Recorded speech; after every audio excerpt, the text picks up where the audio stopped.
दोस्तों रावण की सेना में सबसे पावरफुल योद्धा अगर किसी को माना जाता था तो वो था मेघनाथ। कहा जाता था कि इवन रावण को हराना आसान है लेकिन मेघनाथ को हराना लगभग नामुमकिन है। 3 दिन तक इकलौता ऐसा योद्धा था मेघनाथ जिसने 3 दिन तक रावण की तरफ से युद्ध लड़ा। उसके अलावा जितने भी सैनिक थे, जितने भी योद्धा थे, एक दिन के ऊपर कोई नहीं टिक पाया। 3 दिन तक उसने युद्ध लड़ा, जिसमें से 2 दिन तक उसको विजय प्राप्त हुई। पहले दिन उसने भगवान राम और लक्ष्मण को नागपाश में बांधा। दूसरे दिन भैया लक्ष्मण को उसने शक्ति बाण से घायल किया। तीसरे दिन फाइनली जब युद्ध चल रहा था भैया लक्ष्मण और मेघनाथ के बीच में, और मेघनाथ के पास इतनी ज्यादा शक्तियां थी कि अगर उसका सिर धड़ से अलग होकर डायरेक्टली अगर जमीन में गिरता तो इतना बड़ा विस्फोट हो सकता था कि वहां पर का सब कुछ बर्बाद हो जाता। तो इसलिए उसने भगवान लक्ष्मण ने जब शीश को काटा, मेघनाथ के शीश को जब काटा, तब हनुमान जी ने उनके शीश को उठाया, उसको कैच किया और उसको लेके वो भगवान राम के कैंप में चले गए। इधर बात उठने लगी कि भाई मेघनाथ का शीश लेके आना पड़ेगा, कौन जाएगा? तो मेघनाथ की जो पत्नी थी सुलोचना, वो आती है और वो कहती है कि मैं अपने पति मेघनाथ का शीश लेके आना चाहूंगी और मैं उन दोनों भाइयों से मिलना भी चाहूंगी। रावण मना करता है कि एक अकेली स्त्री का वहां जाना, शत्रु कैंप में जाना सही नहीं है, लेकिन वो बोलती है कि मुझे कुछ तो गड़बड़ लग रहा है। मैं नहीं मान सकती कि 2 साधारण से मानवों ने मेरे पति को, इंद्रजीत को, जिसको इंद्र तक नहीं हरा पाया, उसको किस तरह से हरा दिया। रावण फाइनली, क्योंकि वो दुख में भी बहुत रहती है, तो रावण फाइनली उसकी जो बात है मान लेता है और उसको भेजता है भगवान राम के कैंप में मेघनाथ का शीश लाने के लिए। वो जाती है, कुछ सैनिकों के साथ जाती है, वहां जाती है, भगवान राम से, लक्ष्मण जी से मिलती है, कई सारी बातें होती है, कुछ धर्म पे अपने दुख को शेयर करती है।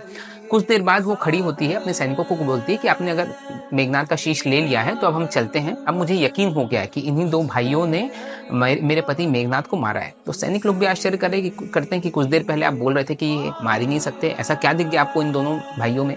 तो वो कहती है कि जितने देर मैंने इन दोनों भाइयों से बात की, एक क्षण के लिए भी दोनों भाइयों की नजरें मेरे चेहरे पर नहीं आई। वो लोग मेरे चेहरे पर नजर उठा के नहीं देखे।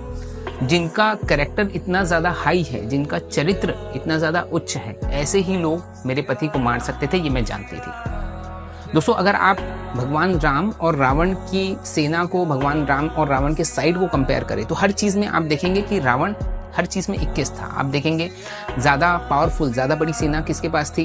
रावण के पास थी। बड़े बड़े मायावी राक्षस थे। ज्यादा रिसोर्सेज किसके पास थी? रावण के पास थी। सोने की लंका थी। आप उसका ऐश्वर्य समझ सकते हैं कितना ज्यादा रहा होगा।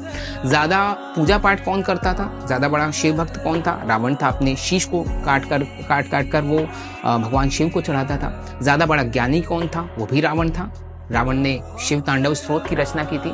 एक ही चीज में भगवान राम आगे थे, जिसके कारण भगवान राम को विजय प्राप्त हुई, और वो था कैरेक्टर, वो था चरित्र। और इसीलिए हम लोग राम चरित्र मानस का गुणगान करते। रामचरित्र मानस का मतलब ही है कि राम के चरित्र को अपने मनस में, यानी कि अपने अंतर्मन में, अपने सबकॉन्शियस में बैठाना, यही होता है रामचरित्र मानस। दोस्तों, आज हम हमारे बच्चों पे अच्छे से अच्छा एजुकेशन पे इन्वेस्ट कर रहे हैं, उनकी फिजिकल ट्रेनिंग में इन्वेस्ट कर रहे हैं, उनका पीक्यू डेवलप कर रहे हैं, उनका आईक्यू डेवलप कर रहे हैं। बट द क्वेश्चन अराइजेस कि क्या हम उनके कैरेक्टर बिल्डिंग में, उनके चरित्र निर्माण में उतना ही इन्वेस्ट कर रहे हैं? क्योंकि एक अच्छी एजुकेशन अगर आप उसे सिर्फ और सिर्फ ज्ञान देते हैं तो हो सकता है वो रावण के मार्ग में भी चले जाए, लेकिन अगर आप ज्ञान के साथ एक अच्छा करैक्टर उसे दे रहे हैं तो वो निश्चित रूप से भगवान राम के मार्ग पे जाएगा, राम की राह में जाएगा। तो आज से दोस्तों सिर्फ राम राज्य को नहीं, राम राह को भी चुनो। आप सभी को रामनवमी की बहुत बहुत शुभकामनाएं। जय श्री राम।